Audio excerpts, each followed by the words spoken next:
we Imhotep Nefer Kemet. Welcome in great peace to Egypt. I am Nuneb, the foreman of the leathercutters during the 19th Dynasty. I have crossed the time barrier to talk to you about leatherwork in ancient Egypt. The leathercutters were very skillful in their craft.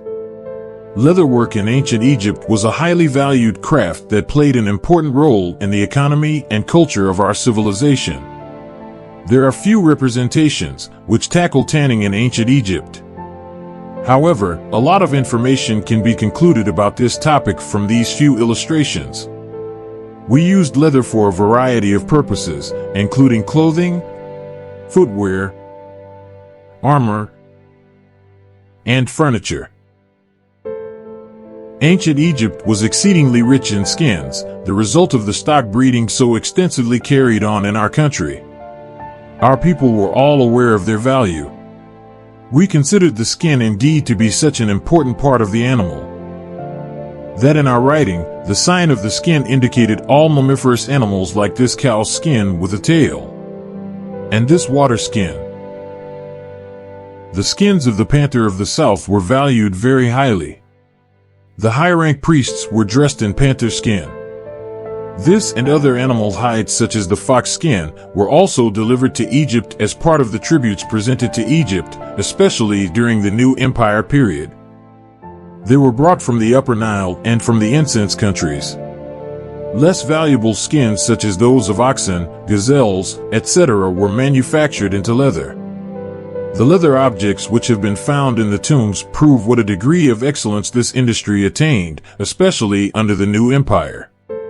We possess examples of every kind of leather, coarse leather and fine leather. The former is manufactured into sandals, the latter into aprons and straps. White leather made into a kind of parchment and used like papyrus for writing material. The process of leather making in our country begins with the removal of the animal's skin. Then the skin is beaten with stone to be smooth. The skin is then soaked in water to soften it and remove any remaining flesh.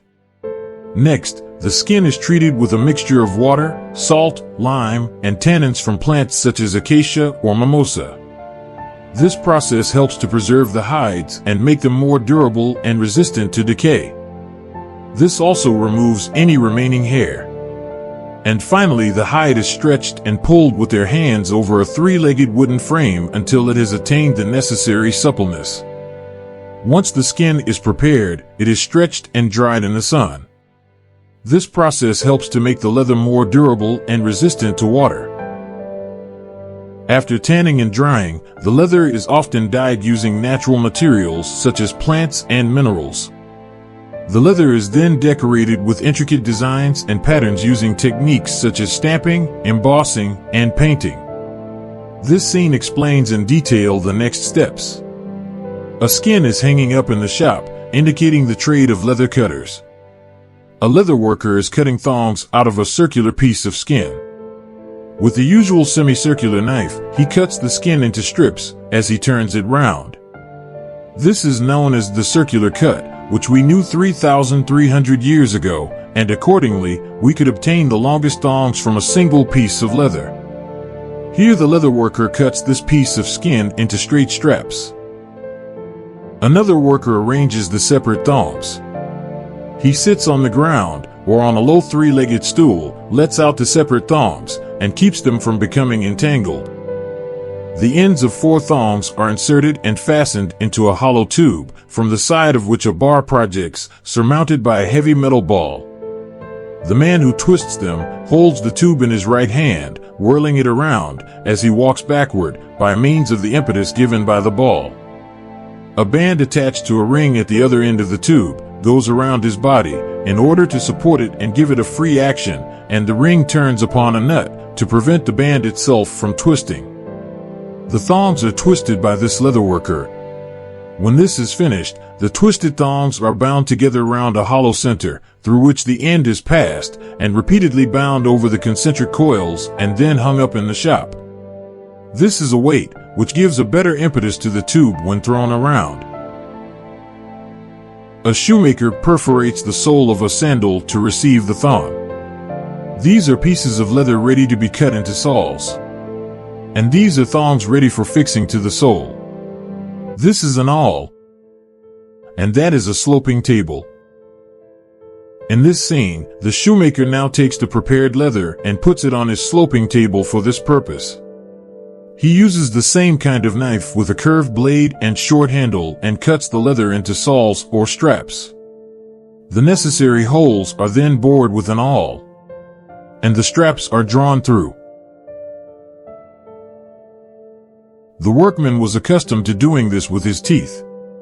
This became a customary practice. After being fastened with knots, the simplest form of sandal is complete. A learned poet wrote of the shoemaker, "He is very wretched, he is always begging, and what he bites is only leather." One of the most important uses of leather in ancient Egypt was for clothing.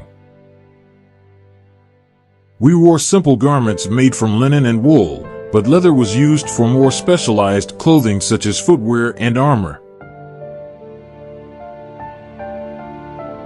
The Egyptians crafted leather shields and body armor using layers of treated hide, providing protection to soldiers during warfare. This leather worker is making a quiver.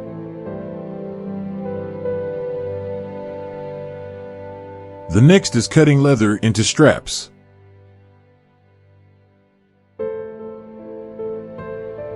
The third is covering the wooden wheel with the strap.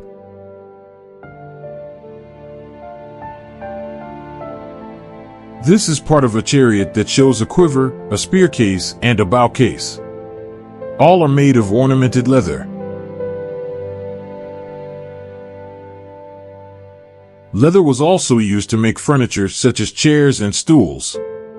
Here is an example of a folded chair. These pieces are often decorated with intricate designs and patterns, reflecting the high level of skill possessed by ancient Egyptian leather workers. Leather played a crucial role in Egyptian fashion, particularly in the realm of accessories. Notably, depictions in ancient Egyptian art frequently portray figures wearing finely crafted leather belts, shoes, and bracelets. These accessories not only served a functional purpose, but also reflected the wearer's status and social standing. Additionally, the use of leather for containers, including bags and sacks, allowed for the safe transport of various goods and provisions. Overall, leatherwork in ancient Egypt was an important craft that played a significant role in the civilization's economy and culture.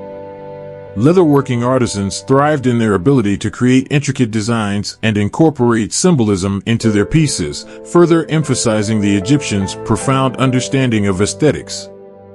The integration of leather in fashion, utility, religious ceremonies, and art highlights its profound impact on various aspects of Egyptian life. Make sure to tune into my next videos. If you have any thoughts or questions, add them to your comments. Kindly press the like, share, and subscribe buttons. I'm Farag al-Sharabasi, and see you in the next episodes. Thank you.